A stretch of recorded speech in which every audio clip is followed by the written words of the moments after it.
Hello viewers, स्वागत है आप सभी का मेरे यूट्यूब चैनल स्कूल ट्यूशन गुरुजी में। बच्चों, हम कर रहे थे आपका चैप्टर 1 यानी केमिकल रिएक्शन एंड इक्वेशंस यानी रासायनिक अभिक्रिया एवं समीकरण। उसमें कल हमने पढ़ा था केमिकल रिएक्शंस के बारे में और इक्वेशंस के बारे में, और सीखा था, कोशिश की थी सीखने की कि हम किसी केमिकल इक्वेशन को या रिएक्शन को बैलेंस कैसे कर सकते हैं। एक बार वापस इसको रिवाइज करते हुए आगे बढ़ेंगे बच्चों।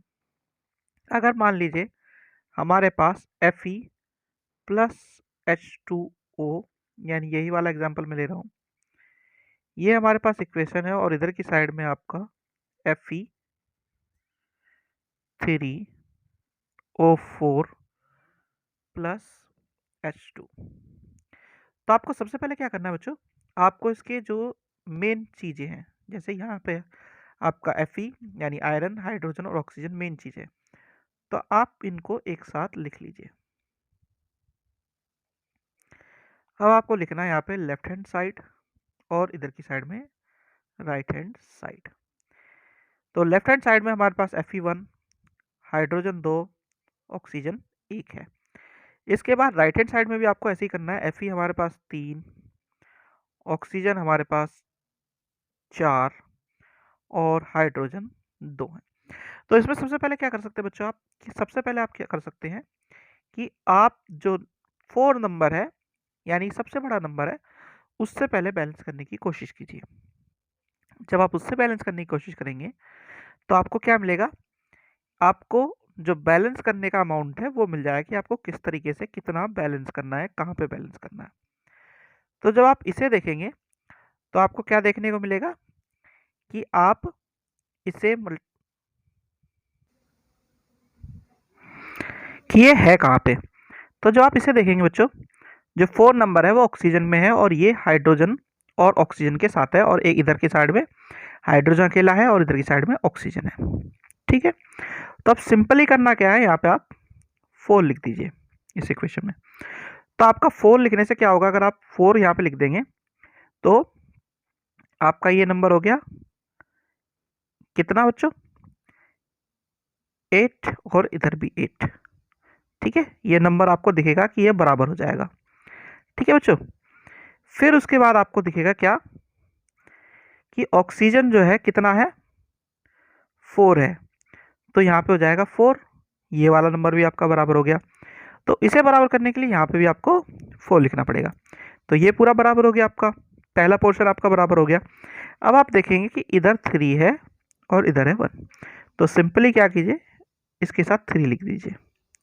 ठीक है बच्चों, तो यहाँ पे जब आप 3 लिखेंगे तो ये आपका ये भी बराबर हो जाएगा। तो लास्ट में आपकी कौन सी इक्वेशन आएगी, ये वाली, यानी आपका 3Fe प्लस 4H2O बराबर Fe3O4 प्लस 4H2, ये आपका आंसर आ जाएगा। ठीक है बच्चों, बेसिक चीज़ें यही हैं इसमें। सिंपल आपको क्या करना है, सबसे पहले बड़े नंबर से शुरू करना है ताकि आपका बराबर होता चल जाए सारी चीज़ें। ठीक है, मल्टीप्लाई करके आप दोनों साइडों को बराबर कर लीजिए, दोनों साइड बराबर हो जाती है तो आपका पूरा पूरा काम आसान हो जाएगा बच्चों। यही इसका बेसिक फंडा है।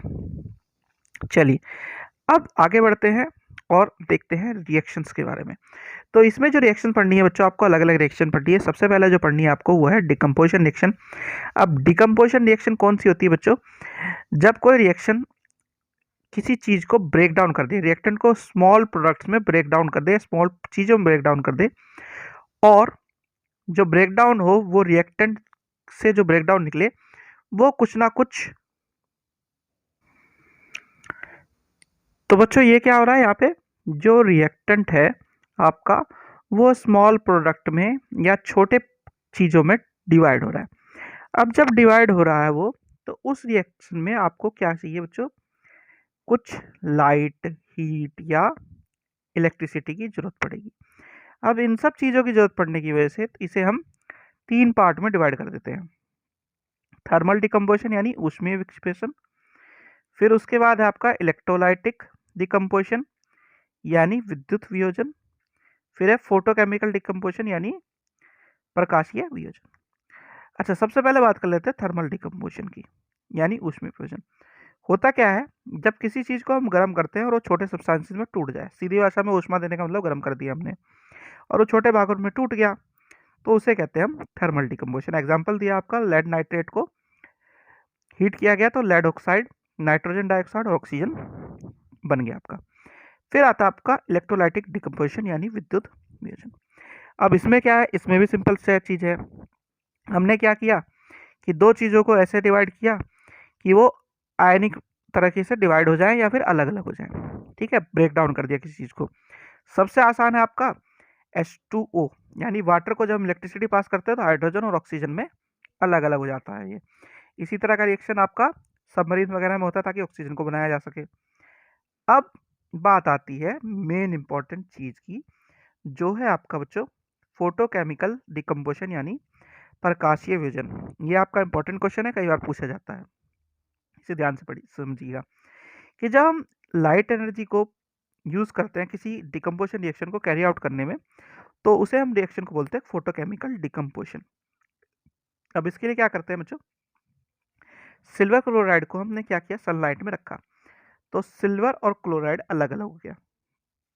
इससे क्या हुआ कि सिल्वर क्लोराइड डिकम्पोज हो गया सिल्वर और क्लोराइड में आपका। अब इससे क्या हुआ, एक वाइट रिएक्टेंट जो है जो बन रहा था आपका, वो ग्रे कलर भी बनाएगा थोड़ा सा। तो इसी तरीके से हम बेसिक वे में क्या करते हैं, ब्लैक और वाइट फोटोग्राफी का काम करते हैं। यानी जब ये रिएक्शन होगा तो वाइट कलर कुछ पोर्शन टर्न होगा इसमें आपका ग्रे कलर में। तो ब्लैक एंड वाइट जो फोटोग्राफी होती थी ना पुराने टाइम में, वो वाली चीज़ हो गई।